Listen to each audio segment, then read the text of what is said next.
Été des fans animés manga ont grandi avec de grands classiques, comme par exemple le trio Bleach, Naruto, One Piece, même Dragon Ball. J'ai même entendu des gens qui parlaient du Club Dorothée. Hélas, étant une 2005, je ne suis pas, enfin je veux dire, j'ai pas grandi avec ce genre de délire. Bon, j'avais peut-être l'âge pour grandir, mais disons que je n'avais pas l'échelle pour. Et à mon âge, j'ai été un peu bercée par Gulli. Donc le premier vrai animé, en tout cas lorsque j'ai regardé, j'ai su que c'était vraiment un animé que j'ai regardé, vraiment. Donc tout ce qui est Pokémon et Beyblade, on n'en parle pas. Pareil pour Yu-Gi-Oh! Hein. Mais le vrai premier animé que j'ai regardé, c'était Fairy Tail.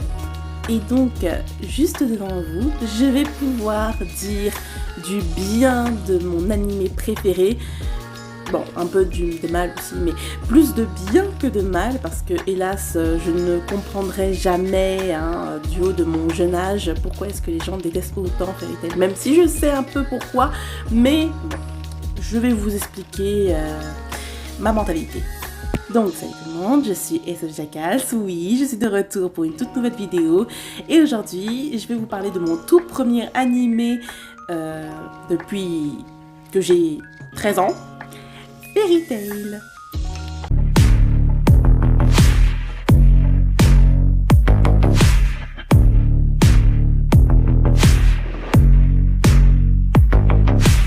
Fairy Tail du mangaka Hiro Mashima.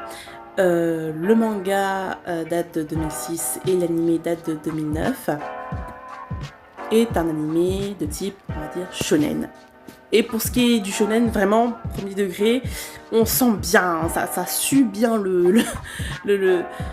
la mentalité shonen, entre le gars hyperactif, la nana qui tabasse tout le monde et qui est surpuissante. Le fanservice, ça on en parlera plus tard, évidemment la bonne dose de baston qu'il faut. Croyez-moi, Fairy Tail coche tout ce qu'il faut du shonen classique. Et évidemment, ce que j'ai remarqué, c'est qu'en fait, il est critiqué. Surtout pour ça, en fait. Il est critiqué pour le fait d'être un shonen classique. Genre, esprit de l'amitié, patati patata. Moi, personnellement, j'apprécie, mais les autres, apparemment, n'apprécient pas trop. Mais voilà, Fairy Tail se fait critiquer énormément pour ça. Je ne peux pas trop leur... on va dire, les gens qui critiquent Fairy Tail, bon, c'est comme si en fait ils critiquaient One Piece en disant que dans One Piece il y a trop de pirates alors que c'est le simple sujet de One Piece en fait, c'est la piraterie, la marine, etc. Dans Fairy Tail, c'est les guildes, l'amitié, les bastons, il y a des dragons, mon animal préféré quand même, animal fantasy préféré, voilà. Et apparemment, on dit aussi que l'histoire en elle-même est bancale. Je ne pense pas vraiment... Enfin, on en reparlera de ça plus tard. Là, on va d'abord parler du sujet un peu genre type amitié. Pourquoi est-ce que Fairy Tail est jugé pour ses sujets d'amitié, le pouvoir de l'amitié?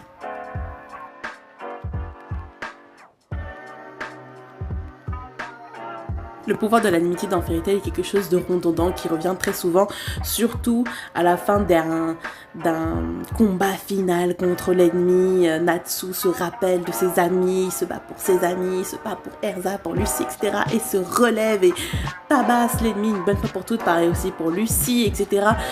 Donc, bon, en fait, je trouve personnellement, le pouvoir de l'amitié, c'est partout pareil. C'est dans One Piece, c'est dans Naruto, c'est dans plein d'autres shonen.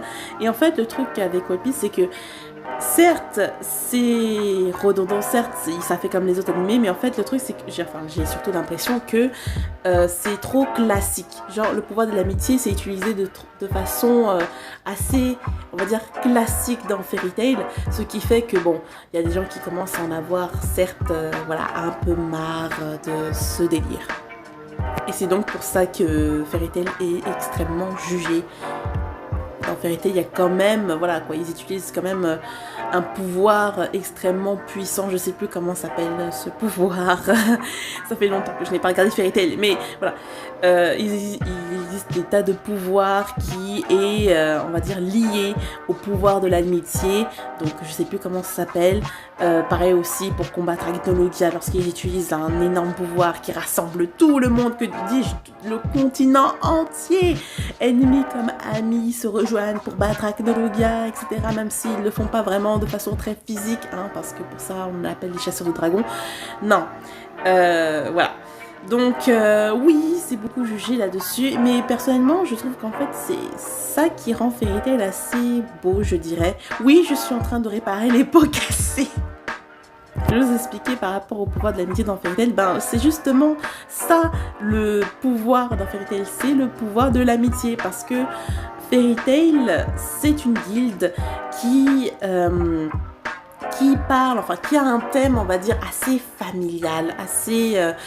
voilà quoi, qui est dans l'amitié, surtout dans le délire de la famille, etc. Il y a beaucoup d'orphelins dans Fairy Tail. Lorsque tu rentres dans Fairy Tail, c'est ta nouvelle famille, littéralement, c'est ta nouvelle famille. Tu vois, c'est pas des collègues, genre bonjour Françoise, comment ça va Françoise? Ah, ton café du matin. Oh non, non, non, je ne parle pas tant que j'ai pas mon café. Non, dans Fairy Tail, tu vas dans Fairy Tail, sache que t'auras des frères, t'auras des sœurs, t'auras une mère, t'auras un père peut-être, t'auras des gens avec qui te bagarrer, t'auras des gens avec qui t'insulter, t'auras des gens avec qui, voilà quoi, tu discuteras, tu chouchouteras, etc.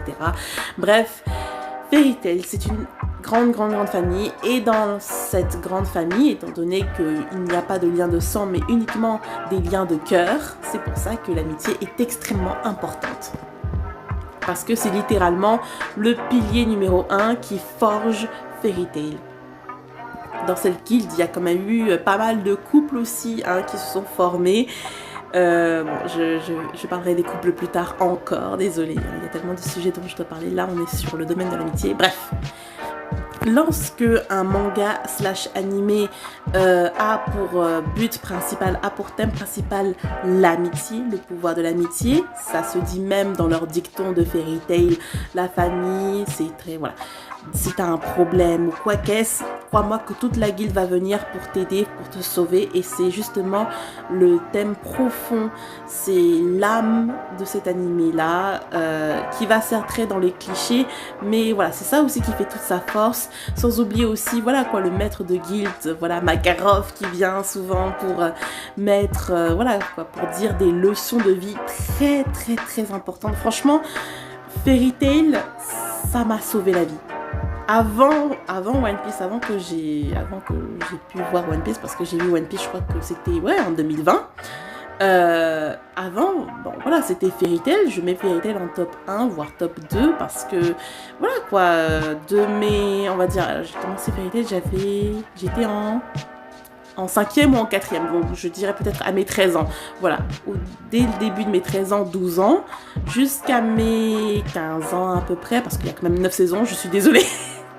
Je suis désolée. Donc de mes 15 ans à mes 13 ans à peu près, pour moi, je mangeais Fairy Tail, je vivais Fairy Tail. Fairy Tail, c'était l'animé qui me, voilà quoi, qui me stimulait un peu, qui me donnait un peu plus de positivité dans ma vie, et qui me donnait littéralement des leçons de vie. Je suis désolée, hein, mais voilà quoi. Bon, là ça fait un peu longtemps, hein, mais si on me disait à l'époque, qu'est-ce que les animés peuvent t'apprendre et tout, c'est n'importe quoi, etc. Cite-moi un seul truc qu'un animé peut t'apprendre, je pourrais même en citer 3 venant de Fairy Tail. Là, bon, je peux plus trop parce que voilà, il faut que je m'y remette. Mais personnellement, c'est pour ça que Fairy Tail est dans mon cœur, parce que en plus que ça apporte des liens de famille, d'amitié, voilà quoi, c'est certes gnangnan, c'est certes du m'as-tu vu, mais personnellement je trouve que c'est extrêmement important, et dans un monde où l'on vit, vous savez très bien, voilà,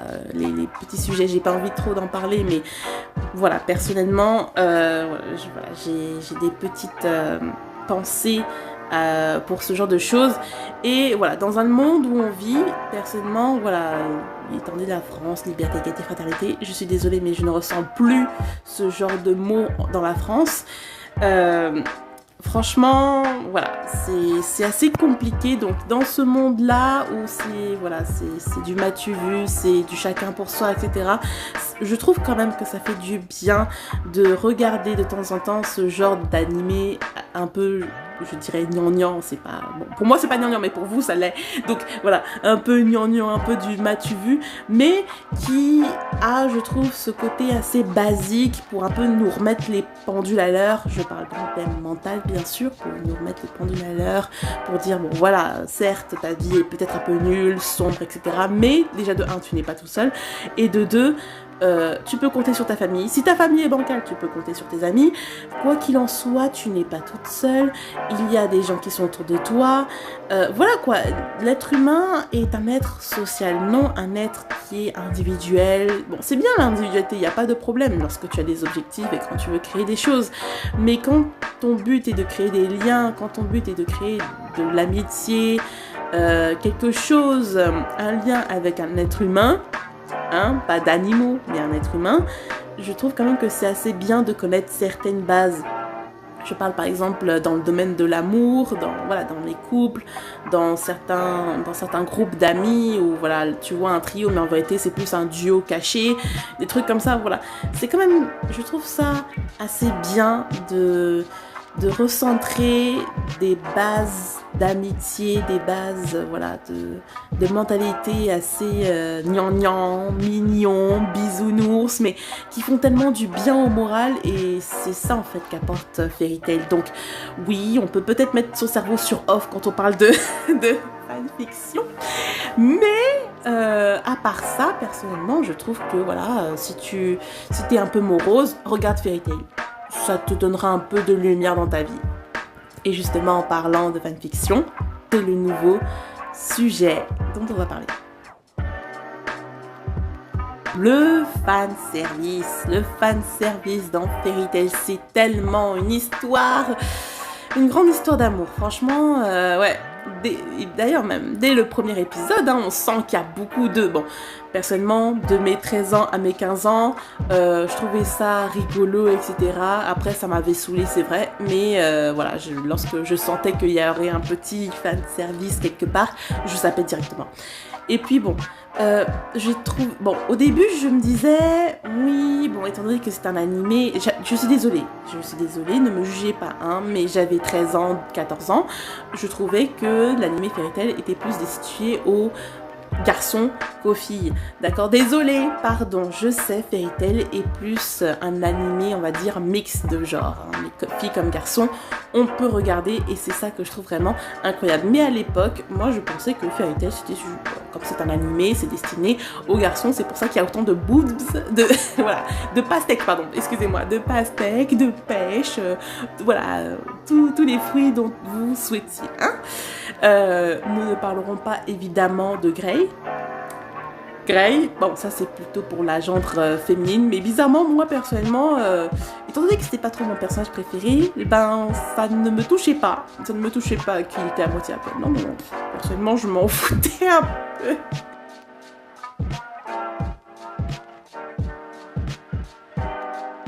Je m'en fous un peu de Grey en vrai, même si, bon, c'est vrai que son histoire, son flashback m'a beaucoup touchée. N'empêche, le fanservice sur Grey, désolé, mais ce n'est pas ma cam, ça ne m'a pas touché, loin de là. C'était même beaucoup drôle et voire agaçant. Mais il faut l'admettre, à part la jambe masculine, je trouve quand même, bon voilà, avec tout ce qui est pectoraux, etc. Bon, je sais pas pourquoi, mais je trouvais que c'était assez redondant. Et puis presque tous les personnages masculins de Fairy Tail avaient ce petit tablette de chocolat caché quelque part. Je me suis dit, bon, comme c'est normal, voire même naturel, je lâche prise. Mais concernant les filles... les boobs ne suffisent pas, il faut évidemment les mettre à poil. Pourquoi ça va aller. Non, en fait, ça va pas. Vraiment, je trouvais ça redondant, surtout sur cette pauvre Lucie. À chaque fois, ça tombe sur cette pauvre Lucie. Pourquoi? Bon, c'est ça. Elle fait partie du personnage principal en duo, c'est vrai, mais quand même, il y a quand même un certain niveau, quoi. Je vais pas parler de Jubia, ni de Erza. Erza, je suis désolée, mais bon, il y a des gens qui ont grandi avec Loli Rock. Enfin, pardon, pourquoi je parle de Loli Rock? Je voulais dire Sailor Moon, il y a des gens qui ont grandi avec Sailor Moon, moi j'ai grandi un peu avec tout ce qui est Loli Rock, etc. Donc à chaque fois que je regardais Erza se transformer, je pensais à Loli Rock. Donc voilà, ne me tapez pas sur le système, je n'ai jamais regardé Sailor Moon. Oui, je sais, je ne mérite pas mon titre de fille, je suis désolée, mais je n'ai jamais regardé Sailor Moon. Voilà. Je connais bien sûr les bases, hein, parce que voilà, tout ce qui est spoil, etc., évidemment, il n'y a pas de problème. Mais bon, je n'ai jamais accroché sur l'animé, je suis vraiment désolée, pardon, excusez-moi, je me prosterne. Mais voilà, pour ce qui est du coup des filles, il y a certains OAV, etc., où, en fait, dès qu'il y a des OAV du Fairy Tail, sachez une chose, pastèque, fruits, de la passion, tout ce que vous voulez. Il y a là des fruits là-bas dans les OAV. Donc franchement, les OAV c'est seulement uniquement pour le fanservice et rien d'autre. Hein. Les combats, c'est plutôt des combats... Est-ce qu'il y a eu même de vrais combats dans les OAV? Non, à part... Non. Moi, comme OAV, c'était quoi? C'était... Ouais, ils devaient chercher des trésors. Après, il y avait quoi? L'OAV sur Noël. Et plein d'autres choses aussi. Bon... Peu importe. J'ai pas grand chose à dire en vrai sur le fanservice parce qu'en fait c'est partout pareil dans les animés, comme dans One Piece aussi. Voilà, il y a du fanservice dans One Piece. Je ne pense pas qu'il y ait du fanservice dans Naruto par contre. Dans certains animés, il y a certains animés où il n'y a pas de fanservice. Mais voilà, en général, je dis bien en général, il y a forcément parfois quelques petits moments fanservice. Ah bah si! Il y a du fanservice dans Naruto, Jiraiya. Bah oui, Jiraiya. Bon, bref. Pourquoi je parle de Naruto alors que je suis fan de One Piece? C'est à cause de ma petite sœur. Bref, peu importe.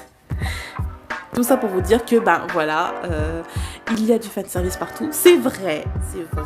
Fairy Tail abuse du fanservice.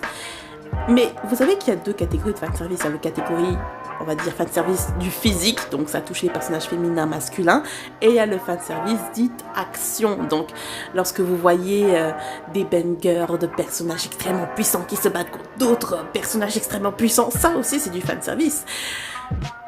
Mais il n'y a pas... On va dire que Fairy Tail, c'est surtout pour la première option et pas la deuxième. Et je pense que c'est ça qui énerve beaucoup de personnes. Mais personnellement, ça ne m'a pas vraiment touchée parce qu'au fur et à mesure que je regardais Fairy Tail, en soi, ça me touchait plus. Franchement, je dis pas que ça m'ennuyait, c'est juste que ça me faisait pas le moindre effet. Et quand ça commençait à me saouler, je zappais tout simplement. Allô, on a une télécommande, on peut zapper. Hein. Donc lorsque vous sentez un petit fanservice, au lieu de râler fanservice, oh non les pastèques, oh non les melons reviennent, pourquoi vous zappez pas? Zappez, vous sentez qu'il y aura un fanservice qui va passer, pourquoi vous ne zappez pas?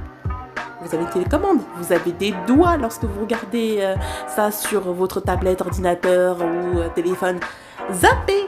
Moi, c'est ce que je faisais. Ça a commencé à être un peu redondant. Ça, c'était plus dans les délires de saison 7, 8 et 9, où quand il y avait du fanservice, ça me saoulait, j'ai zappé. Voilà. Faut zapper, tout simplement. Et il y a peut-être quelque chose dont je n'ai pas parlé aussi. C'est l'histoire, en fait. Alors, il faut savoir qu'apparemment, Eiichiro Oda, en fait, Fairy Tail, disons que c'est plus du merchandising, c'est du marketing, etc.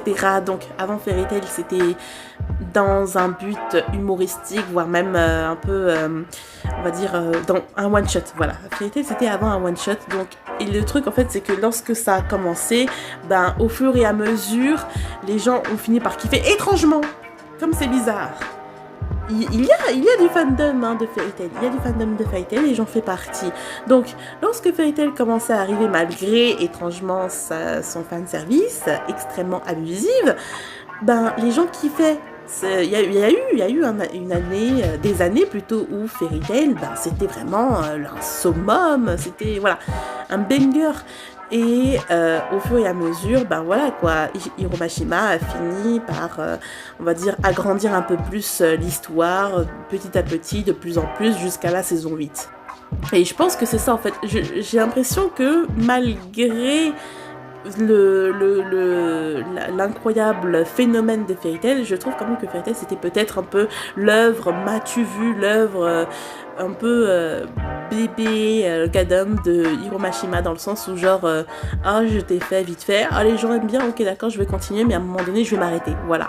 Donc concernant l'histoire, bon c'est vrai que c'est un peu redondant, voilà, en fait, ne serait-ce que le background, genre on est dans quelques continents, etc. Par exemple, si on prend les côtés films, parfois on sort un peu de, voilà, du continent, etc. Mais voilà, il n'y a pas beaucoup de... J'ai oublié le mot qu'on utilise pour on va dire, le monde en général fantaisiste et tout. Le world building, voilà, c'est ça, le world building. Donc, il n'y a pas beaucoup de... Je trouve, hein, personnellement, qu'il n'y a pas beaucoup de world building. Et s'il y en a, franchement, c'est assez simpliste. Entre les dragons, les fées, etc., on a vite capté. Et aussi, pareil, aussi pour la magie en soi, en fait.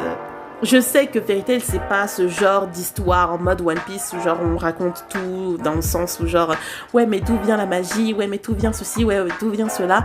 Bon, il y a un peu de world building dans le sens où genre par exemple la magie des dragons, chasseurs de dragons, etc., mangeurs de dragons, on sait à peu près comment cette histoire a commencé à débuter, en sachant que les dragons vivaient avant avec les humains, etc.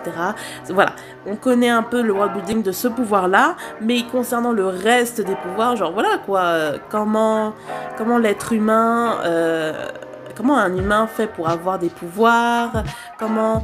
voilà quoi, comment la magie en général est née, ça, bon, je sais pas, ça fait extrêmement longtemps que j'ai pas regardé Fairy Tail, mais voilà quoi, je me souviens pas si Hiro Mashima a détaillé cette partie de son world building, parce que voilà, entre la magie de Lucie, la magie des dragons et la magie des autres magies, genre Erza, etc., j'ai l'impression que c'est comme ça, comme si c'était inné, tu vois, genre tu as un fort traumatisme et bim bam boum, t'as de la magie, ou alors tes parents sont magiciens, ben t'as de la magie aussi, bref, voilà quoi, genre pourquoi est-ce qu'il y a des peuples qui ont de la magie, pourquoi est-ce que le reste du peuple n'a pas de magie, voilà, ça je sais pas, franchement, voilà, sur ce world building là, sur cette partie de la magie, etc., je ne pense pas, en tout cas, je me souviens pas qu'Eiichiro Oda ait détaillé là-dessus. Même si j'admets que les pouvoirs, les idées de pouvoir est extrêmement... Franchement, j'apprécie, franchement, je dis bravo sur les idées de pouvoir, de la glace, du feu, la magie de transformation sur les armures, voilà, les délires de signes du zodiaque, etc. Franchement, j'apprécie énormément et je dis bravo pour Eiichiro Oda pour ce genre de choses. Je parle d'Eiichiro Oda, ben voilà, passons à tout dernier, je vous assure, promis, c'est le dernier chapitre. Parlons un peu plus d'Eiichiro Oda du coup. Pardon, Hiro Mashima. Comment j'ai fait, je sais pas. Hiro Mashima, parlons d'Hiro Mashima. Désolée, pardon, j'ai mixé. Non, vous savez quoi? Juste par flemme. Je ferai une autre vidéo sur tout ce qui est les mangaka, etc. Genre, voilà, à chaque mangaka sa vidéo. Non, je le ferai pas. Pourquoi? Parce que j'ai la flemme, tout simplement. Voilà, j'ai la flemme, hein. À la base, cette vidéo, c'était seulement pour Fairy Tail et pas pour toute la biographie de Hiro Mashima. Je ferai peut-être une vidéo, je verrai bien sur Hiro Mashima, parce que franchement, ce mangaka-là, avec Eiichiro Oda, mon dieu, oh, j'ai failli mixer. Bref, tout ce qui est Eiichiro Oda ou Hiro Mashima, ne vous en faites pas, je ferai des vidéos parce que franchement, ces deux mangaka là, je les ai énormément dans mon cœur. Je les respecte tous les deux. Donc, ne vous en faites pas, je ferai bientôt une vidéo sur ces deux-là. Il y aura... Voilà. Donc là, je ne parlerai pas de lui parce que j'ai la flemme, je suis fatiguée. Donc, on va s'arrêter là. Je suis vraiment désolée. Voilà.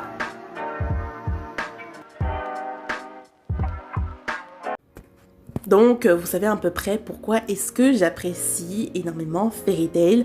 Mes débuts sur Fairy Tail étaient un peu, on va dire, ben normal en fait, je scrollais tout simplement sur Netflix et j'ai regardé, j'ai vu, c'était écrit Fairy Tail, j'ai vu Fairy Tail, voilà un peu conte de fées, Fairy Tail, genre, j'aime bien les délires fantasy et tout, j'apprécie aussi beaucoup les dragons, les délires de fées, etc. C'est pour ça que je me suis mise sur Fairy Tail lorsque j'avais 13 ans et franchement je ne regrette pas du tout, je suis fière de faire partie de cette guilde et peut-être même que je ne sortirai plus jamais de cette guilde, franchement. Tout ce qui est fan de Fairy Tail, s'il vous plaît, levons le bras, levons la main pour cette guilde incroyable. Franchement, je vous aime. Bisous, bisous. Donc voilà, la vidéo est terminée. Patati patata, vous connaissez la chanson. Je ne vais pas vous demander les commentaires, même si, quoique, s'il vous plaît, commentez sur ma vidéo. Pourquoi je vous demande ça? Parce que j'aime parler avec vous. J'aime lorsque vous parlez. Parlez, commentez, je vous en supplie, c'est vraiment, vraiment amusant et j'apprécie beaucoup.